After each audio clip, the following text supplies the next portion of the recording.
दोस्तों, क्या आपको भी आपके बीएलओ से कुछ इस तरह का फॉर्म मिल चुका है? अगर नहीं तो अपने बीएलओ को अभी कांटेक्ट कीजिए, क्योंकि अगर आप यूपी से हैं तो इस फॉर्म को भरने की आखिरी तारीख 4 दिसंबर है। अगर आप इस फॉर्म को 4 दिसंबर तक नहीं भरते हैं तो आपका वोट और वोटर आईडी दोनों कैंसिल किए जा सकते हैं, यानी कि दोनों रद्द किए जा सकते हैं। और अगर आपको ये फॉर्म मिल चुका है तो इस फॉर्म को आप कैसे भर सकते हैं, क्या क्या डिटेल्स आपको इस फॉर्म में भरनी है, अपनी या फिर अपने पेरेंट्स की डिटेल्स आपको कहाँ भरनी है, ये सारी चीजें आज की इस वीडियो में मैं आपको बताने वाला हूँ। वीडियो आपके लिए बहुत ही इंपॉर्टेंट होने वाली है, वीडियो को एंड तक जरूर देखना।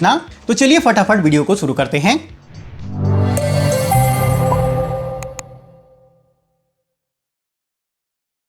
इस फॉर्म में आपको ये बस 3 कॉलम भरने हैं और इन 3 कॉलम में आपको क्या डिटेल्स भरनी है और ये डिटेल्स आप सही कैसे भर सकते हैं, आज की इस वीडियो में आप जानेंगे। फॉर्म में सबसे ऊपर आप देखेंगे आपके बीएलओ का नाम और नंबर आपको दिखाई देगा। तो अगर आपको ये फॉर्म नहीं मिला है और आपके पड़ोस में किसी को मिला है तो पड़ोस के उस फॉर्म से आप ऊपर अपने बीएलओ का नंबर यहाँ से ले सकते हैं और अपने बीएलओ को कॉन्टेक्ट कर सकते हैं और इस फॉर्म को ले सकते हैं। उसके बाद नीचे आप देखेंगे यहाँ पर आपकी करंट वोटर आईडी की डिटेल्स आपको दिखाई देगी और यहाँ पर राइट हैंड साइड में आप देखेंगे वर्तमान फोटो चिपकाई। यहाँ पर आपको अपने वर्तमान पासपोर्ट साइज फोटो चिपकानी है। इस फॉर्म में यहाँ पर आप देखेंगे सबसे ऊपर सबसे पहले सेक्शन में आपको अपनी डिटेल्स भरनी है, यानी कि जिसका ये फॉर्म है उसकी डिटेल्स भरनी है। तो यहाँ पर देखेंगे यहाँ पर सबसे पहला ऑप्शन है जन्म तिथि। यहाँ पर सबसे पहले आपको अपनी डेट ऑफ बर्थ भरनी है। एग्जाम्पल के लिए मैं कुछ डिटेल्स आपको भरकर दिखा देता हूँ। ये डिटेल्स एक्चुअल नहीं होगी, ये केवल एग्जाम्पल के लिए होगी। तो सबसे पहले यहाँ पर अपनी जन्म तिथि को आपको भरना है, जैसे कि 1 जनवरी 1996। उसके बाद अगले ऑप्शन में आधार संख्या, यहाँ पर आपको अपने आधार नंबर को भरना है। उसके बाद अगले ऑप्शन में आपको अपने मोबाइल नंबर को भरना है। अगला ऑप्शन यहाँ पर आप देखेंगे पिता/अभिभावक का नाम, यहाँ पर आपको अपने पिता के नाम को भरना है। उसके बाद अगला ऑप्शन आप देखेंगे यहाँ पर लिखा है पिता/अभिभावक का ईपीआईसी संख्या। ईपीआईसी संख्या मतलब वोटर आईडी नंबर, यदि उपलब्ध हो, यानी कि अगर आपके पिता या अभिभावक का वोटर आईडी नंबर आपके पास है तो उसे यहाँ पर आपको भर देना है, अदरवाइज इसे आप ब्लैंक भी छोड़ सकते हैं। तो यहाँ पर सिंपली अगर आपके पास वोटर आईडी नंबर अवेलेबल है तो उसकी संख्या आपको यहाँ पर भर देनी है। उसके बाद अगले ऑप्शन में माता का नाम, यहाँ पर आपको अपनी माता के नाम को भरना है। उसके बाद अगला ऑप्शन आप देखेंगे यहाँ पर लिखा है माता का ईपीआईसी संख्या, यानी कि वोटर आईडी संख्या, यदि उपलब्ध हो। यदि उपलब्ध हो का मतलब है अगर आपके पास अवेलेबल है तो आपको यहाँ पर भर देना है, अदरवाइज इसे आप ब्लैंक भी छोड़ सकते हैं। उसके बाद अगला ऑप्शन आप देखेंगे यहाँ पर लिखा है पति या पत्नी का नाम, यदि लागू हो। यहाँ पर अगर आपकी शादी हो चुकी है और अगर आप मेल हैं तो आपको अपनी वाइफ का नाम लिखना है, और अगर आपकी शादी नहीं हुई है तो इसे आप ब्लैंक छोड़ सकते हैं। उसके बाद नीचे आप देखेंगे 2 बॉक्स आपको दिखाई देंगे।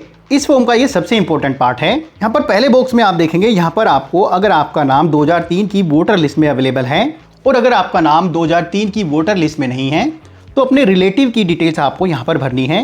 दोस्तों, इन दोनों सेक्शन में जो भी आपके ऊपर एप्लीकेबल है और इन सेक्शन में जो भी डिटेल्स आप भरोगे वो 2003 की वोटर लिस्ट के अकॉर्डिंग आपको भरनी है। एग्जाम्पल के लिए अगर 2003 की वोटर लिस्ट में आपका या फिर आपके रिलेटिव का नाम गलत था तो आपको यहाँ पर गलत नाम ही भरना है, यानी कि उस वोटर लिस्ट को देखकर ही आपको यहाँ पर डिटेल्स भरनी है।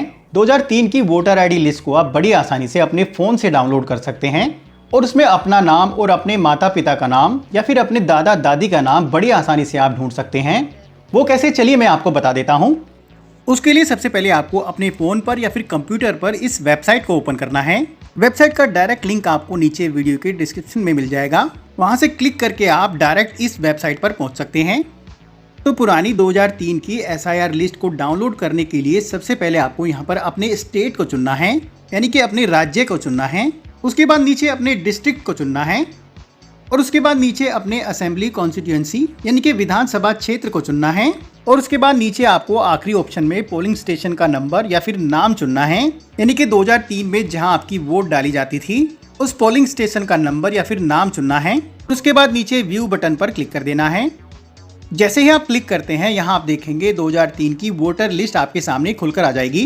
निर्वाचक नामावली 2003, यहाँ पर लेफ्ट हैंड साइड में ऊपर कोने में आप देखेंगे विधानसभा क्षेत्र की संख्या और नाम आपको दिख जाएगा। जैसे कि हमारे केस में विधानसभा क्षेत्र की संख्या 385 है और क्षेत्र का नाम बागपत है। और राइट हैंड साइड में कोने में आप देखेंगे भाग संख्या यानी कि पार्ट नंबर यहाँ पर आपको दिख जाएगा। उसके बाद नीचे आप स्क्रॉल करेंगे तो पूरी की पूरी वोटर लिस्ट आपके सामने होगी, जहां से आपको अपने माता पिता या फिर अपने दादा दादी का नाम ढूंढना है। उसकी क्रम संख्या यहाँ पर पता करनी है। यहाँ पर पहला कॉलम आप देखेंगे ये क्रम संख्या का होता है, तो यहाँ पर जैसे ही आप अपना नाम ढूंढ लेते हैं तो पहले कॉलम में आप देखेंगे उसकी क्रम संख्या आपको अपने फॉर्म में भरनी है। फॉर्म में ये डिटेल्स आपको कहाँ भरनी है, चलिए देख लेते हैं। अब 2003 की वोटर लिस्ट आपने डाउनलोड कर ली। अब उस लिस्ट के अकॉर्डिंग आपको ये डिटेल्स भरनी है। एग्जाम्पल के लिए अगर आपका नाम 2003 की वोटर लिस्ट में नहीं है तो आपको ये कॉलम ब्लैंक छोड़ देना है और अपने रिलेटिव की डिटेल्स आपको यहाँ पर भरनी है। सबसे पहले 2003 की वोटर लिस्ट में आपको अपने रिलेटिव की डिटेल्स ढूंढनी है। उसके बाद यहाँ पर आप देखेंगे आपको यहाँ पर सबसे पहले अपने रिलेटिव का नाम भरना है। एग्जाम्पल के लिए अगर आप अपने पिता की डिटेल्स यहाँ पर भरना चाहते हैं तो सबसे पहले आपको यहाँ पर नाम के सामने अपने पिता के नाम को भरना है। उसके बाद EPIC संख्या यदि उपलब्ध हो, यानी कि यदि आपके पास उनकी वोटर ID नंबर अवेलेबल है तो उसे यहाँ पर आपको भर देना है, अदरवाइज इसे आप ब्लैंक भी छोड़ सकते हैं। उसके बाद संबंधी का नाम, यहाँ पर आपको पुरानी वोटर लिस्ट के अकॉर्डिंग जिसका भी नाम उस वोटर लिस्ट में रमेश के संबंधी के नाम में है उसका नाम यहाँ पर आपको लिखना है। एग्जाम्पल के लिए अगर आपके पापा का नाम उसमें है, यानी कि आपके दादा का नाम उसमें है, तो उनका नाम यहाँ पर आपको भरना है, यानी कि अपने दादा का नाम आपको यहाँ पर भरना है। उसके बाद नीचे अगले ऑप्शन में आप देखेंगे संबंध। संबंध में आपको यहाँ पर पिता लिखना है, यानी कि इनका इनसे क्या संबंध है उसका संबंध आपको यहाँ पर लिखना है। जैसे कि रमेश के पिता का नाम मैंने यहाँ पर राकेश लिखा है, तो राकेश का रमेश से क्या संबंध है उस संबंध को यहाँ पर लिखना है, तो यहाँ पर आपको पिता लिखना है। उसके बाद आपको अगले ऑप्शन में अपने जिले के नाम को लिखना है। अगले ऑप्शन में आपको अपने राज्य के नाम को लिखना है। उसके बाद नीचे अगले ऑप्शन में आप देखेंगे विधानसभा निर्वाचन क्षेत्र का नाम। अपने विधानसभा निर्वाचन क्षेत्र का नाम आपको यहाँ पर लिखना है। उसके बाद विधानसभा निर्वाचन क्षेत्र की संख्या, भाग संख्या और क्रम संख्या आपको 2003 की वोटर लिस्ट के अकॉर्डिंग भरनी है। यहाँ पर वोटर लिस्ट में आप देखेंगे ऊपर ही आपको सारी डिटेल्स मिल जाएंगी। यहाँ पर ऊपर लेफ्ट हैंड साइड में कोने में आप देखेंगे आपको विधानसभा क्षेत्र का नाम और विधानसभा निर्वाचन क्षेत्र की संख्या दोनों मिल जाते हैं। एग्जाम्पल के लिए इस लिस्ट में विधानसभा क्षेत्र की संख्या 385 है, तो यहाँ पर विधानसभा क्षेत्र की संख्या में आपको 385 लिखना है। उसके बाद भाग संख्या, यहाँ पर 2003 की वोटर लिस्ट में राइट हैंड साइड में कोने में आप देखेंगे आपको भाग संख्या मिल जाएगी, ये भाग संख्या आपको यहाँ पर लिख देनी है। उसके बाद क्रम संख्या, दोस्तों क्रम संख्या आपको पुरानी 2003 की वोटर लिस्ट के अकॉर्डिंग भरनी है। सबसे पहले आपको 2003 की वोटर लिस्ट में उस नाम को ढूंढना है जिसकी डिटेल्स आप यहाँ पर भर रहे हैं, और उसमें सबसे पहले कॉलम में आप देखेंगे यहाँ पर आपको क्रम संख्या दिखाई देगी।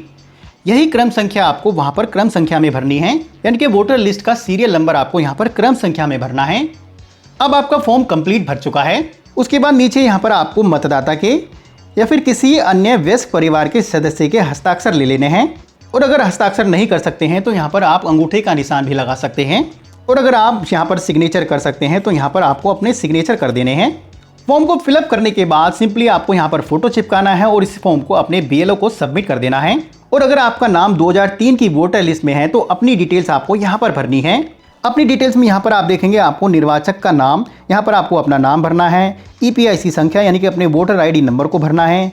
संबंधी का नाम यानी कि 2003 की वोटर ID लिस्ट के अकॉर्डिंग यहाँ पर संबंधी का नाम भरना है।